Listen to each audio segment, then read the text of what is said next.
mummy mummy ice cream వచ్చింది నాకు ఒక 10 రూపీస్ ఇవ్వమా ఐస్ క్రీమ్ లేదు నాని ఇంట్లో కూర్చోపో రోజు ఐస్ క్రీమ్ నడా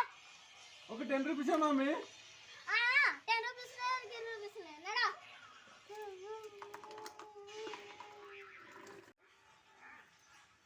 మమ్మీ ఒక 10 రూపాయలు ఇస్తే పానీపూరి తింటే 20 రూపాయలు తిట్లు కొనుక్కుంటా 30 రూపాయలు ఇస్తే దోశ తింటాను ఒక పైసలు ఇయ్య నాకు పైసలు గీసలు అన్నాడు పొద్దు కడుపునా తినుకో మళ్ళీ మనేనా ఏం చేస్తున్నావురా దోశ అమ్మ దోశ దోశ అమ్మ దోశ దోశ చేస్తానమ్మా నడా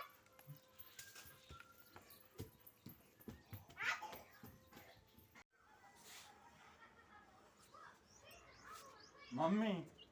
నేను సాయిగాన ఇంటికి పోయేస్తా ఒకసారి